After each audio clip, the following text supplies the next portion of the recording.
Hazreti Meryem ve Hazreti İsa aleyhisselam konulu salon programımıza hepiniz hoş geldiniz, sefalar getirdiniz. وَقَالَتِ الْيَهُودُ عُزَيْرٌ ابْنُ اللّٰهِ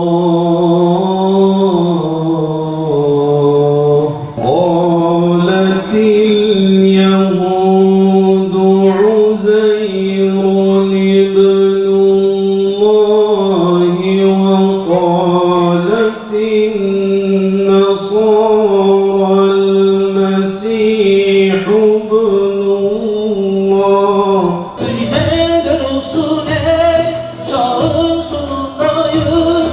Yeni bir dünyaya giden yolun başındayız. Sırat-ı müstakim düzledip yolumuz bizi. Cehaletin de sağında ne de solundayız. Yolumuz bizi.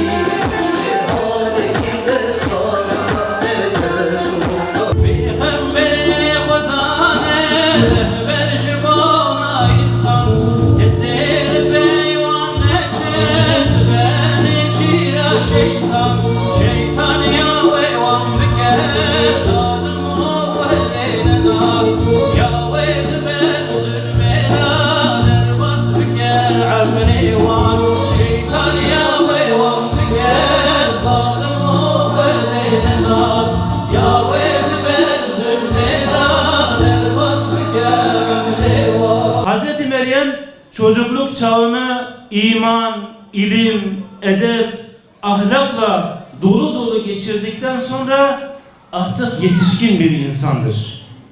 Artık kendisine Allahu Teala bazı görevler yükleyecektir. Hani Hanne'nin planı başkaydı, Allah'ın planı başka. Herkesin planının üzerinde Allahu Teala'nın bir planı vardır. Artık Meryem kendi çapında, kendi civarında, kendi coğrafyasında iffetin temsili ve sembolü olmuştur.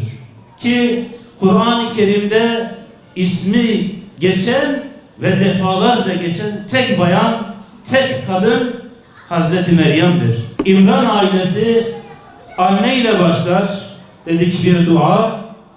Kızla devam eder Hazreti Meryem ve bir peygamberle zirveye çıkar. O zaman biz bireyi kurtarmaya çalışırken aynen şu zincirde, şu silsilede olduğu gibi nesilleri ihya etmeyi de ihmal etmemeliyiz. Şimdiye kadar okuduğum ve anlattığım hakikatler bize şunu sorar. Aslında bize şunu sormaz. Onlar kimdi? Bize bunu sormaz. Ama bize şunu sorar. Sen kime benziyorsun? Evet, bugün bu gece toplum kime benziyor? Bugün bu gece toplum kimi taklit ediyor? Bugün bu gece toplum kimin safında?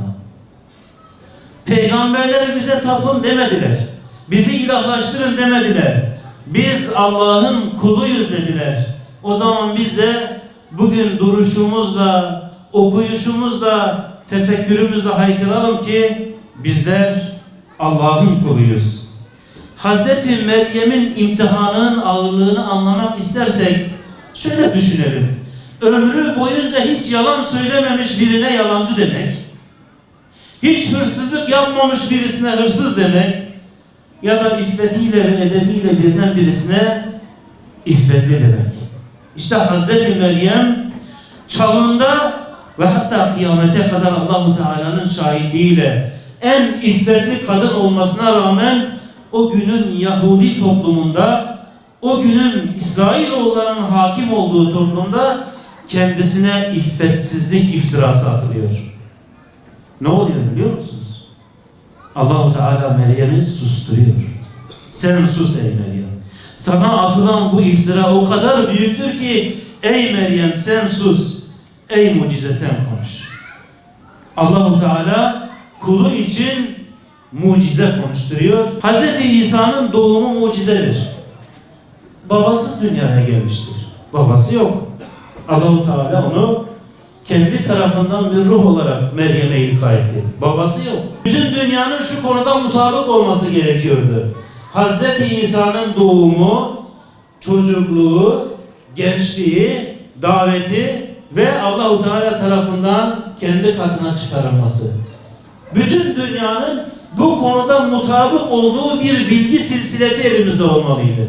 Eğitime de Yahudiler hakimdi. Kudüs onların elinde, mabet onların elinde, basın yayın onların elinde. Dilediklerine bir peygamber mucizesi olsa dahi sansür uygulamışlar. Ta ki Resulullah sallallahu aleyhi ve selleme Kur'an nazil oluyor. İşin hakikatini Kur'an ayetleri bize anlatıyor ve çok az insan var bu konuda bilgi sahibi olan. Bunlardan biri de Necaşi'dir. Kendisine Hazreti Meryem'le ilgili ayetler okunduğunda gözünden yaşlar iniyor ve Hazreti Cafer'e sen bunu nereden biliyorsun diyor. Çok az insan var bunun gibi. Öyle bir karartma, öyle bir sansür uygulamışlar ki peygamberleri bile göremez olmuşuz. Ta ki Kur'an gelip bize anlatana kadar. İşte bu topluluğun tineti değişmiyor. Değişmedi, değişmiyor, değişmeyecektir. İşte her hakim oldukları dönemde, ellerine güç geçen her dönemde kendileri dışındaki her gücü, herkesi yok etmeye çalışmışlar. Bugün çocuğunu dünyaya adayan çok ama Allah'a adayan azdır. Çoğu zaman sonucu isteriz. Deriz ki ya şöyle güzel olsun, böyle güzel olsun da süreci Allah'a bırakmak aklımıza gelmez.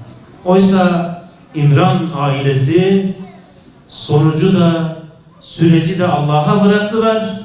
Allah-u Teala süreci de sonucu da kıyamete kadar insanlığa örnek olacak şekilde ortaya koydu.